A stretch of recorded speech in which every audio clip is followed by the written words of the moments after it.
6 মাস পর মিরপুরের বাড়িটা এখন যেন একেবারেই অন্যরকম লাগে। হালকা, শান্ত, স্বস্তির। ছাদের ঘুনপোকা পরিষ্কার করা হয়েছে, বাথরুমের পাইপলাইনটা ঠিক হয়েছে, জেনারেটরও এখন একবারেই স্টার্ট নেয়। মজার ব্যাপার হলো, জীবন থেকে অপ্রয়োজনীয় বোঝা সরে গেলে অনেক সমস্যায় যেন নিজে থেকেই ঠিক হয়ে যায়। আমার মেয়ে মেহেরিন, বয়স 16। আমি যখন ওকে ডিভোর্সের কথা জানালাম, সে শুধু শান্তভাবে বলেছিল, মা আমি অনেক আগে বুঝেছিলাম কিছু একটা হয়েছে। তুমি আগের মতো হাসতে না। আমার ছেলে রিদওয়ান 14 বছর। সে প্রথম 2 দিন নিজের ঘরেই ছিল, তারপর একদিন এসে আমাকে জড়িয়ে ধরে শুধু বলল, বাবা খুব বড় একটা ভুল করেছে। আমি আর কিছুই বলিনি।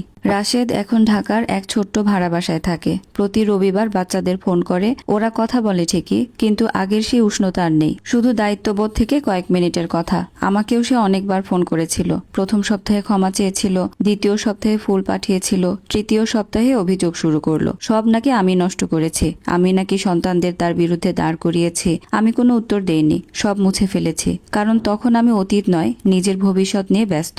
অনেকদিন ধরেই আমি ঘরে বসে একটি ক্যাটারিং ব্যবসা চালাচ্ছিলাম। ডিভোর্সের পর পুরো মনোযোগ সেদিকেই দিলাম। একটি অর্ডার থেকে আরেকটি, তারপর বিয়ে, আকিকা, অফিস পার্টি। ধীরে ধীরে কাজ এত বেড়ে গেল যে আমাকে আরো লোক নিতে হলো। আমি আশেপাশের এলাকার কয়েকজন বিধবা ও স্বামী পরিত্যক্ত নারীকে কাজ দিলাম। আমরা সবাই মিলে রান্না করতাম, হাসতাম, গল্প করতাম।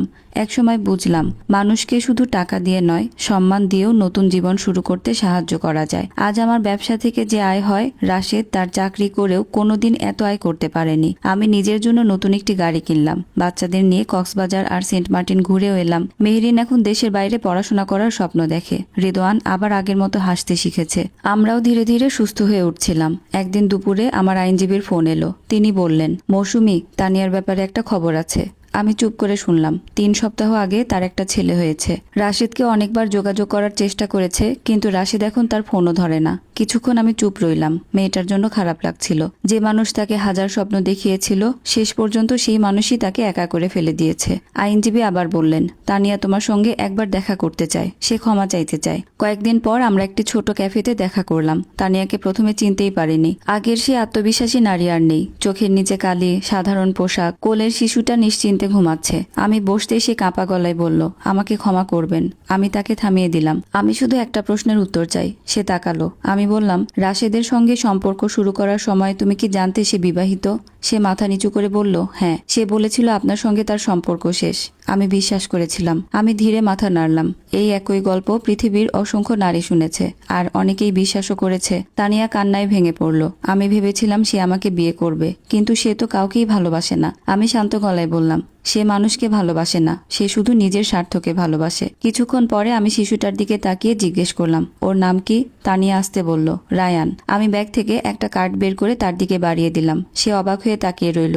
আমি বললাম, এটা আমার অফিসের ঠিকানা। আমি একজন কর্মী খুঁজছি, চাইলে কাজ করতে পারো। বেতন খুব বেশি নয়, কিন্তু কাজটা সৎ। সে হতভম্ব হয়ে বলল, আমি আপনার এত বড় ক্ষতি করেছি, তারপর আমাকে সাহায্য করবেন? আমি মৃদু হেসে বললাম, কারণ আমি কাউকে চিরদিনের জন্য ফেলে দিতে শিখিনি। রাশেদ তোমাকে ব্যবহার করে ছুঁড়ে ফেলেছে। আমি রাশেদের মতো নই। তানিয়া এবার অন্যরকম কান্না কাঁদলো। এটা অনুতাপের কান্না ছিল না, এটা ছিল নতুন করে বাঁচার সুযোগ পাওয়ার কান্না। আজ 3 মাস হয়ে গেছে। তানিয়া এখন আমার প্রতিষ্ঠানেই কাজ করে। খুব নিষ্ঠার সঙ্গেই কাজ করে সে। তার ছেলেটাও মাঝে মাঝে অফিসে আসে। আমার সন্তানরাও তার সঙ্গে স্বাভাবিক আচরণ করে। সম্ভবত তারা বুঝেছে, ভুল মানুষ করতেই পারে, কিন্তু সেই ভুল বুঝে বদলে যাওয়াটাই আসল বিষয়। রাশেদ একদিন খবর পেয়ে আমাকে ফোন করলো। রাগে চিৎকার করে বলল, তুমি আমার প্রেমিকাকে চাকরি দিয়েছো? আমি শান্ত গলায় বললাম, প্রাক্তন প্রেমিকা।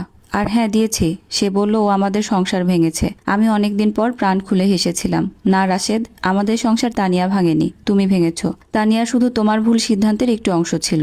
সে আর কিছুই বলতে পারেনি। আমি ফোন কেটে দিয়েছিলাম। কিছুদিন পরে রাশেদের একটি হাতে লেখা চিঠি পেলাম। সে লিখেছিল, আমি জানি তুমি আমাকে আর কখনো ক্ষমা করবে না। আমি আমার পরিবার, সংসার আর সম্মান সব হারিয়েছি।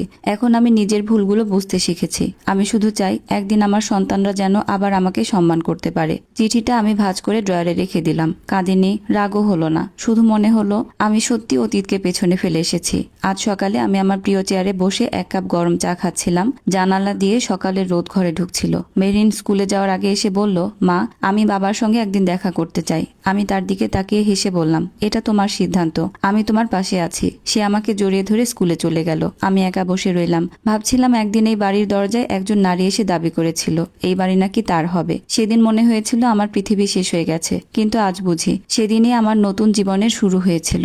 বিশ্বাসঘাতকতা আমাকে ভেঙেছিল ঠিকই, কিন্তু সেই ভাঙা টুকরো দিয়েই আমি নিজের জন্য আরো সুন্দর একটা জীবন গড়ে তুলেছি।